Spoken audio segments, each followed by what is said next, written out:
they're talking about potential conflict with Iran. We can't fight Iran. We don't have the forces to do that.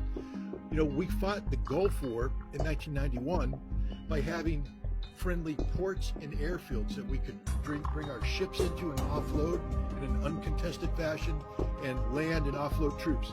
How are we going to do that in a war with Iran? They're going to blow up every port, blow up every airfield.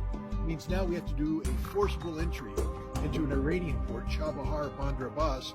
We don't have the force structure to do that. Iran has missiles that'll sink our ships before we get there.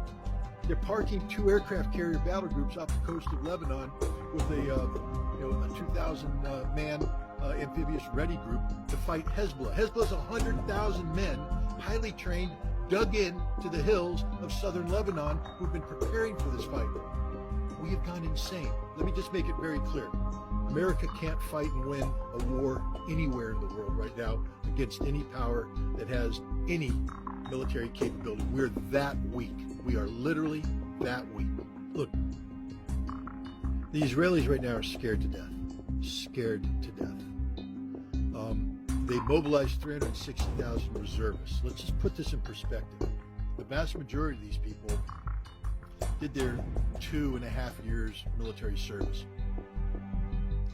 The Israeli army is not very good. They have some units that are very capable, some of their special forces units, some of their specialized units. They have some technical units that are very good, but the mainstay, the infantry units, the armor units, they're not very good.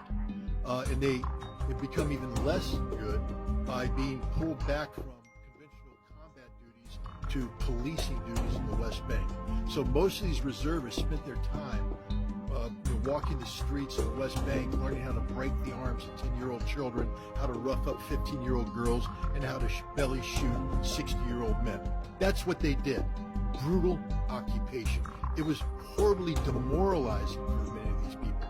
They didn't like doing this, and when they left the military, they didn't have a high regard for the military. So now they're back, but this time they're being called upon to do something that nobody in Israel wants to do.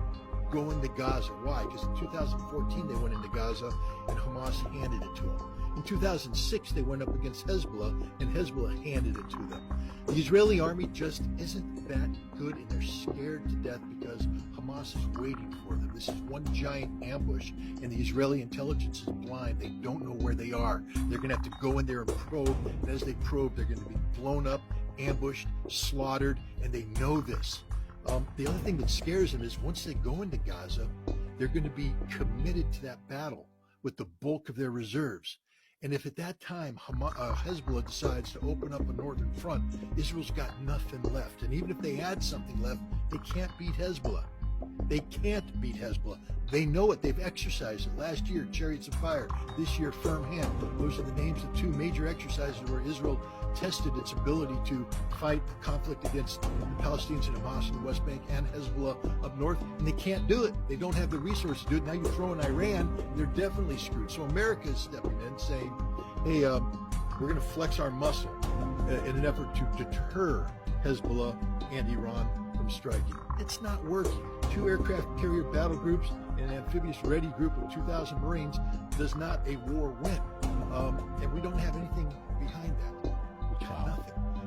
And so if they come, so I think what's going to happen is that Biden is going to try and talk some common sense into Netanyahu and let him know the hard reality that, yeah, we flexed our muscles here, but if Hezbollah comes across the border, we'll bomb them, but we can't stop them. It's up to you, and if you can't stop them, you're screwed. And so you might want to think about coming up with a different solution than the one you're picking right now, the full-faced invasion. There's a lot of things go behind the scenes. The Israelis aren't as good as everybody thinks they are. They're very scared. Netanyahu's very weak. Remember how weak he was moving into this before the Hamas invasion. He was getting ready to collapse because of what he was doing with the judiciary and the reform, the rewriting of basic law. Hundreds of thousands of Israelis were in the streets. It's gotten worse for him because everybody's blaming. He was Mr. Security. I will protect you. I am the man. And look what happened. Nobody trusts him. There's a lot of Israeli talk going on, a lot of hot air coming out of the mouthpieces of Netanyahu's minions. None of it's backed up by reality. And the fact is, Israel's extraordinarily weak, extraordinarily exposed, extraordinarily scared, and America doesn't have a solution for them. And I guess is the template to look at what would happen to Israel, just look at Ukraine? It would be worse than that, because Ukrainians right now don't have a place to run to. Millions of Israelis have dual citizenship, and they'll just leave Israel. I mean, that's the death of Israel. Every Israeli I've talked to said, we can't. This happened in 1991 when the Iraqi Scuds came in. One of the big things they were saying is it's not so much the damage, physical damage that the Iraqi Scuds are doing, it's the emotional and psychological damage it's doing to Israelis. If we can't get the European Jews and the American Jews to want to come here and stay here, it's over for the Israeli experiment. And if Hezbollah can come in and threaten northern Israel, Hamas can continue to threaten, it's over. People will flee. Millions of people will leave and they will never come back, and that's it for Israel. So I think right now Israel's in a very difficult situation where the Israeli experiment has been shown to be a failure, and now the question is, how do you get out of this? They're going to have to come up with a solution for Palestine, one that's acceptable to the Palestinians. And Israel no longer has the superior position where they get to dictate outcomes. They're actually going to have to negotiate. And this is where the United States could be of great benefit. But we can't, because we continually shoot ourselves in the foot by opening our mouths and threatening war with people when we can't beat them. They're talking about